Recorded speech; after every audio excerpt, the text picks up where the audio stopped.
Australia's military history is more than a collection of dates and the locations of war-ravaged battlefields.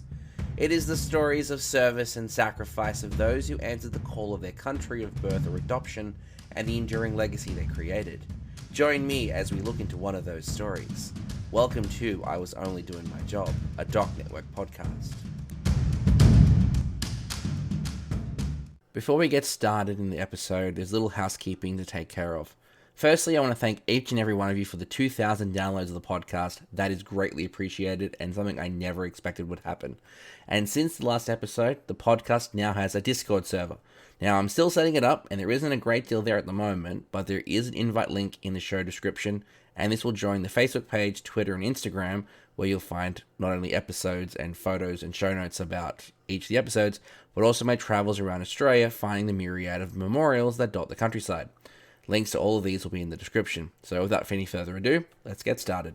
Robert Harold Nimmo was born on the 22nd of November, 1893, at Oak Park Station on the Innersley River in far north Queensland. He was the fifth of 9 children to James Russell Nimmo, a Scottish-born grazier, and his Victorian-born wife, Mary Ann Eleanor. Known as Harold to his family, he was educated from 1904 to 1911 at the Southport School, an independent Anglican school south of Brisbane in an area known as the Gold Coast, where he won academic and sporting honours, and to this day he is listed as a notable old boy on the school's website. The year Nimmo graduated the Southport School coincided with the New South Wales government ceding 2,360 square kilometres of land roughly halfway between Sydney and Melbourne, including the seaport of Jervis Bay, to the Commonwealth Government for the establishment of Australia's national capital, as at the time the seat of government was actually located in Melbourne, much to the consternation of Sydney.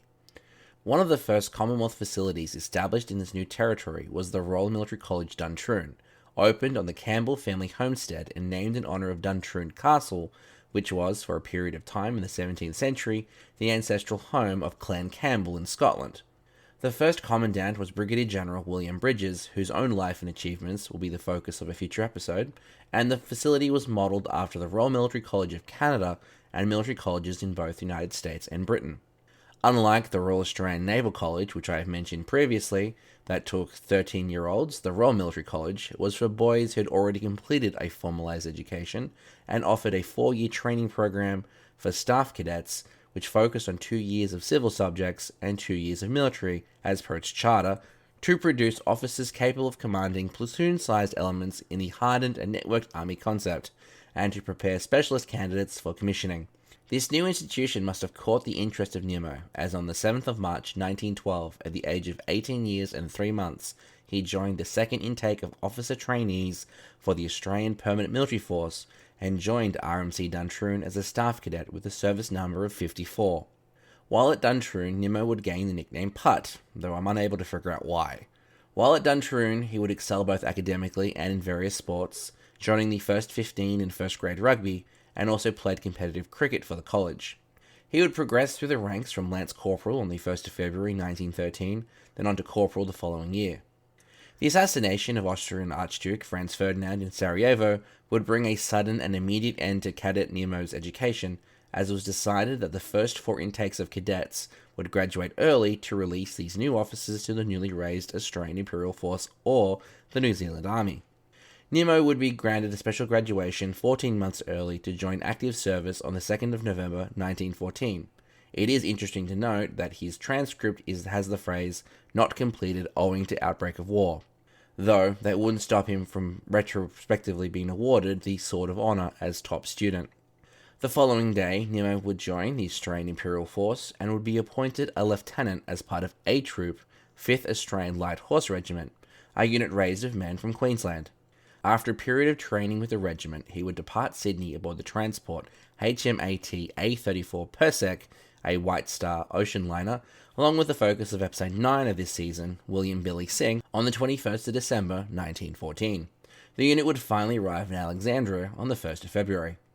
Like the rest of the Light Horse Regiment stationed in Egypt, they would not be used initially in the Gallipoli landings, as the terrain was not conducive to mounted troops, so they were relegated to training in the desert, while the infantry went ashore and would only be called upon into the lines the following month on the 16th of May due to rising casualty rates amongst the Mediterranean Expeditionary Force and the lack of available replacement troops. Nimmo and the rest of the 5th Light Horse would go ashore, though they would leave their horses in Egypt. Nimmo was appointed as A Troop Commander. By June 1915, Nimmo and his men were in the thick of the fighting against Turkish forces on the rugged terrain that epitomizes Gallipoli and the Dardanelles Peninsula. Nimmo's leadership, coolness under fire, and intellect in battle during the campaign established the reputation that was to remain with him for the remainder of his military career. For the duration of their time on Gallipoli, the regiment would be assigned to the 1st Australian Division, and after a month of familiarization through the line, the 2nd Light Horse Brigade, of which the 5th Light Horse Regiment was a part of, would be immediately put into defensive positions in force near Monash Valley, and tasked with extending the trenches south to Chatham's Post, where Billy Singh would go on to make his fame. In response, the opposing Ottoman forces extended their own lines to close in on the Australian positions in an area known as the Echelon Trenches. The 2nd Light Horse Brigade was ordered to conduct a feint attack towards the Echelon Trenches and to occupy an immediate position known as the Balkan Pits to give the Ottoman forces the impression of an upcoming offensive in the area. The plan was devised by Brigadier General Granville Rye, commanding officer of the 2nd Light Horse Brigade, and was to have A Squadron occupy the Balkan Pits under the cover of other elements of the brigade with supporting artillery. At 1300 hours on the 28th of June 1915, Nimmo led his troop through a heavy undergrowth towards the Balkan Pits in the company of another troop. Through the extreme heat of a Turkish summer, they forced their way into a depression just short of the Balkan Pits. There, one of Nimmo's sergeants pointed out a group of exposed Ottoman forces roughly 300 yards or 270 meters away, who were engaging the brigade's covering force.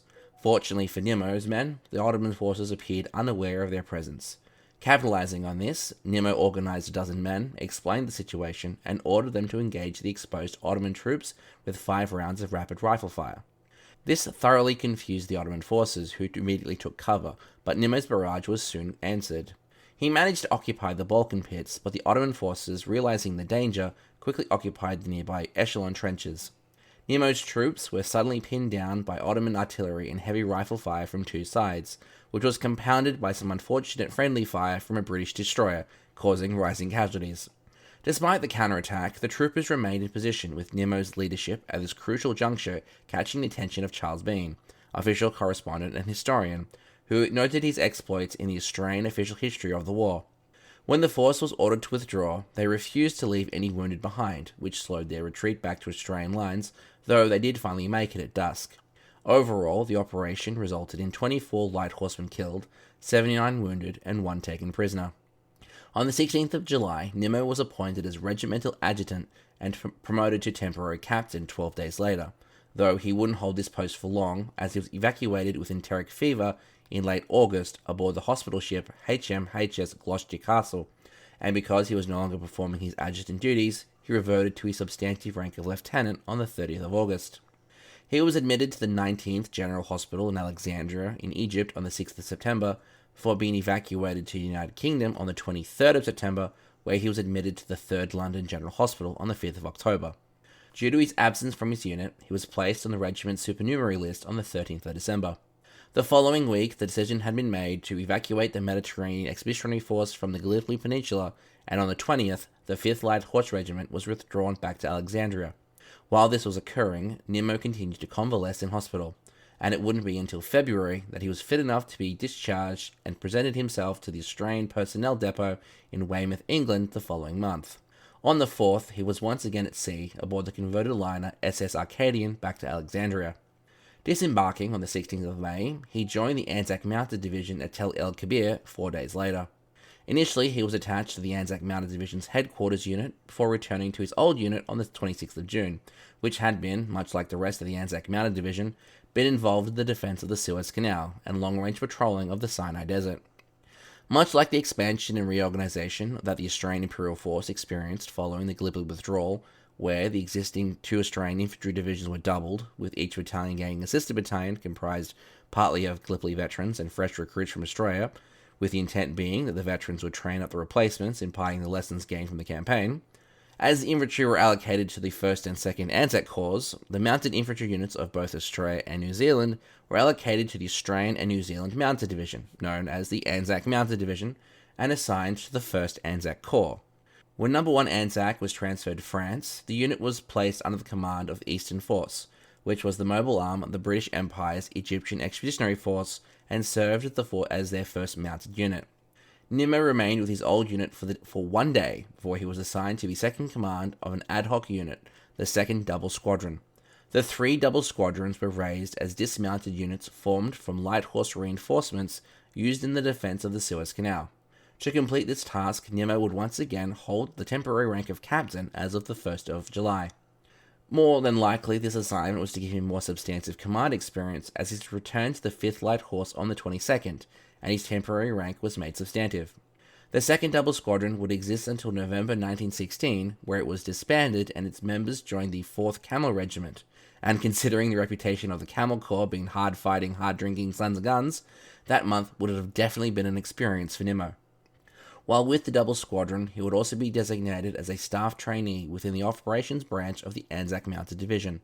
Completing his training on the 10th of August, he would return to the 5th Light Horse, a unit that on the 28th of July, 1916, took on the strength of one of Nimmo's brothers, Private John Robertson Nimmo.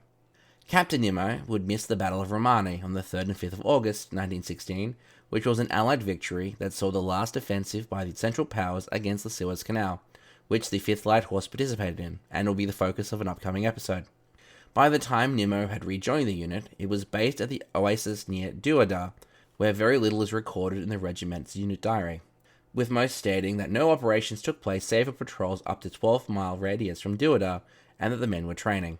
Now, this is possibly owing to the monotony of the perceived inaction, as during this time a number of large battles took place within the Sinai Desert that the regiment was not involved in, or more likely it was the result of the abysmal record-keeping that plagued the Australian Imperial Force in the early part of the war.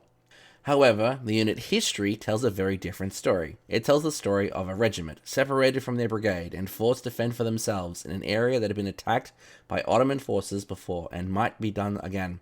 The daily harassment of German observation planes, with the threat of bombs being dropped on massed horses, and local Bedouin population that might be feeding information to the enemy.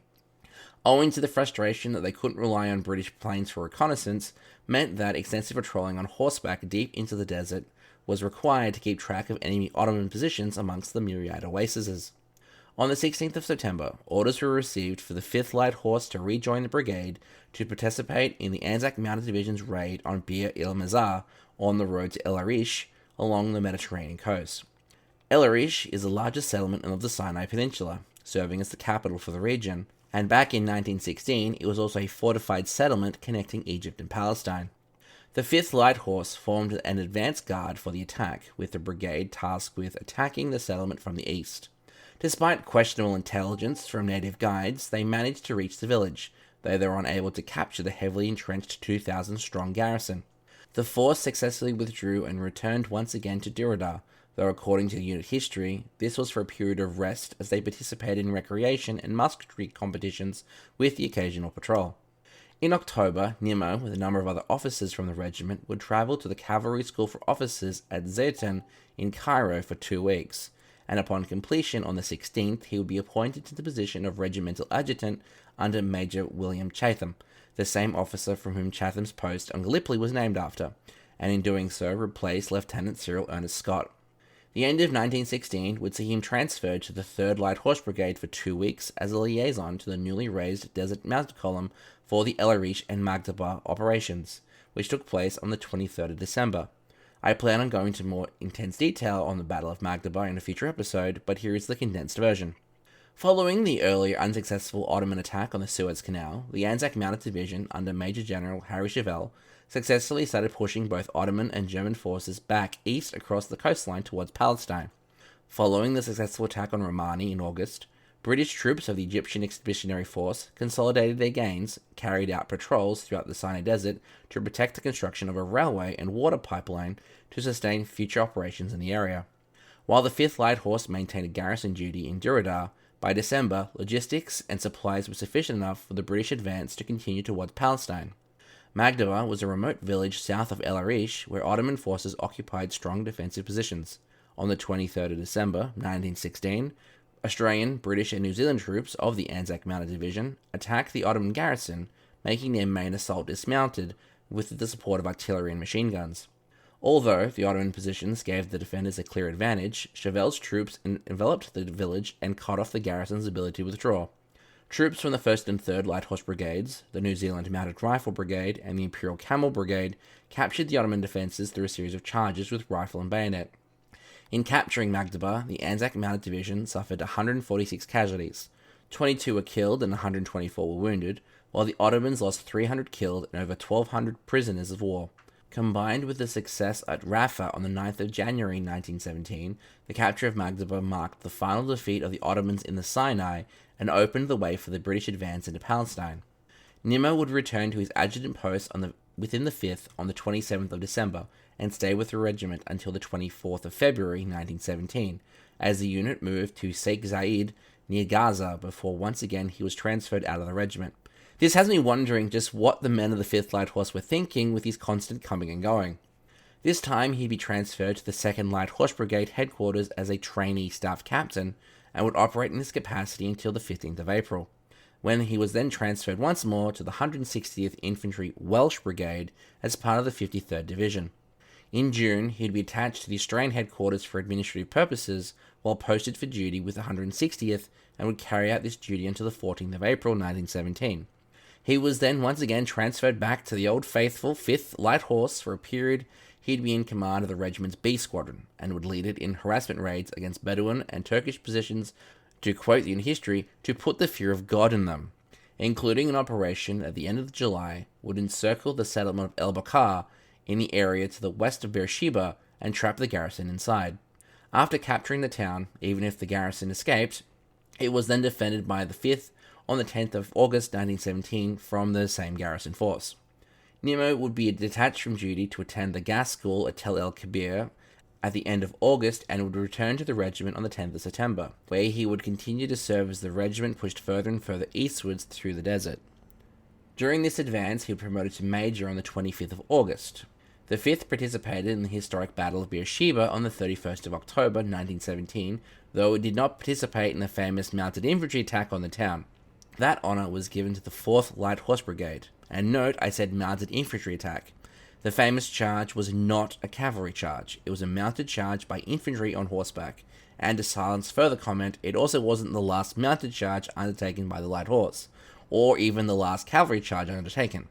I will be going into much more detail on the whole battle at a later date, but for the 5th Light Horse, they were involved in the attack on Tel El Sakai to secure the Ottoman left flank on the northeast sector of the battle and to knock out Ottoman guns shelling the main attacking force, and covered the Beersheba to Jerusalem road from Ottoman cavalry who were in operation in the area. Following the Battle of Beersheba, the regiment continued eastward, accompanying the Desert Mounted Column, taking prisoners and conducting raids against a determined opponent, pushing the Ottoman and German forces back to Jaffa in November. On the 20th of December, the 3rd anniversary of the regiment's departure from Australia, census was taken of the original men and horses then with the regiment.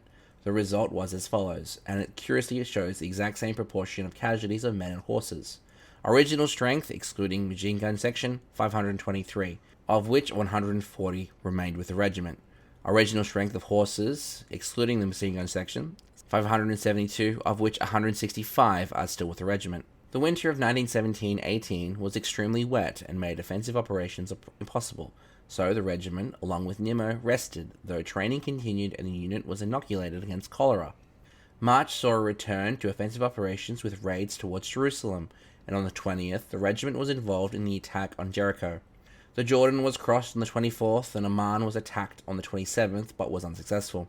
On the 5th of May to the 22nd, the regiment returned to the monotony of garrison duty before it took over a section of the outpost line in Wadi Azura.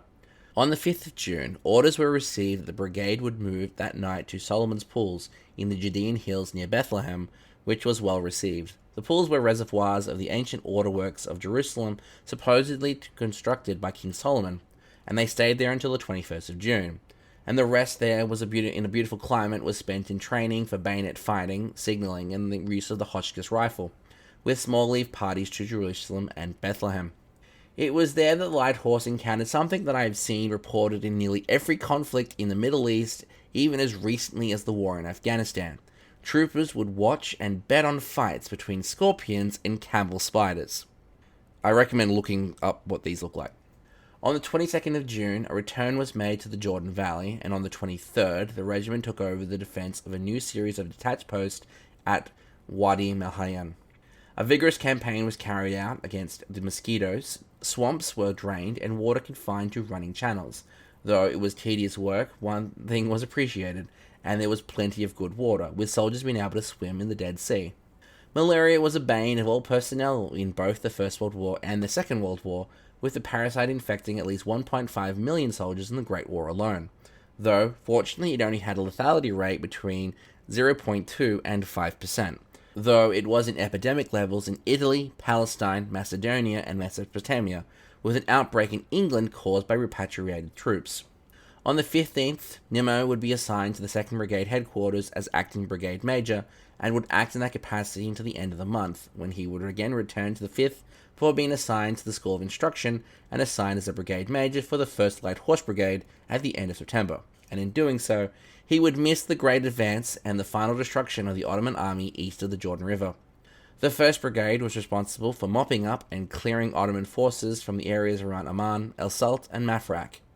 The following month, Nimmo would fall victim to the blight of soldiers operating within Palestine, and he would contract malaria on the 13th of October. 4 days later, he was admitted to the 14th Australian General Hospital. He would be discharged from the hospital on the 29th, the day before the end of the North African campaign, and the signing of the Armistice of Mudros, which signalled the defeat of the Ottoman Empire in the First World War. He would present himself to AIF headquarters Cairo and be granted 14 days sick leave. While on leave, on the 8th of November, Nimmo would be mentioned in dispatches for his working with the brigades. The armistice of the 11th of November would not immediately see an end to his war, as on the 6th of December, he was again seconded to the 1st Light Horse Brigade as Brigade Major. There, he oversaw brigade sports competitions, including horse races, training, and the gradual withdrawal of Australian troops back to Cairo. January would see the steady demobilisation of the brigade and the separation of the troopers and their mounts. For what happened to the horses, I recommend listening to The Ballad of the Horse-Held Cavalry, the story of Banjo Patterson that I covered earlier this year. Education and training continued, though this period it was more to give soldiers something to do as they waited for the transport ships to arrive to bring them back to Australia. February would see the education sessions change to subjects they could use to assist the veterans once they returned home, like bookkeeping, history, language, arithmetic, geography, and physical fitness, for even that was gradually discontinued as demobilization became a reality, and save for an outbreak of measles, life in the camp would have been rather comfortable. On the 19th of February, Nimmo ceased to be Brigade Major for the brigade, and boarded a train bound for Cairo. 3 days later, he was on the Novgorod back to Australia. His brother John had already returned to Australia in August 1917. His record with the 5th Light Horse Regiment was described by his commanding officer, Lieutenant Colonel Donald Cameron, as a particularly fine one, and he is also described by Cameron as possessing personal qualifications of the highest order, and as a most gallant and able leader. His commanding officer's report on his performance was endorsed by the commander of the 1st Light Horse Brigade, Brigadier General Charles Frederick Cox, who described him as an excellent brigade major, and by the commander of the ANZAC Mounted Division, Major General Edwin Chanter. Nimmo's appointment was terminated on the 19th of June 1919, and he was transferred to the Australian Staff Corps, a small corps of officers of the permanent military force responsible for the training of part-time troops after the war. And from the 20th of June 1919 to the 17th of January 1920, Nimmo would be posted as Assistant Brigade Major to the 3rd Brigade Area, 1st Military District in Brisbane, and it is here that we will leave Nimmo's service, with next episode picking up with his continued career in the interwar Australian Permanent Force, the Second Global Conflict, and his time as the world's longest serving United Nations Operations Commander. Though before I do go, I do want to leave you with a podcast recommendation. I've recently come across the Australian Military History podcast, hosted by Warwick O'Neill, a host who, like myself, turned to podcasting Australia's military history to stop subjecting it on our friends and loved ones. A link to the show will be in the show notes. You should check it out. Thanks for listening to the I Was Only Doing My Job podcast, a Doc Network production. This episode was written, produced, and audio engineered by me, Ross Manuel, with additional research done by Laurie Favell. I'd really appreciate it, and it would help out the show if you took some time to share this with a friend, or leave a review on Spotify or Google Podcasts or iTunes, or anywhere that you listen to podcasts, as it really helps other people find the show. If you want to know more about today's episode, with photos, show notes, and transcripts, head to www.thedocnetwork.net and follow the show on IWODMJ on Instagram, Twitter, and Facebook. Don't worry, there's a link in the show notes. If you want to follow me for history-related hijinks and other nerdery, you can follow me on practically everything at Doc Winters. Once again, thanks for listening and catch you next time. Bye!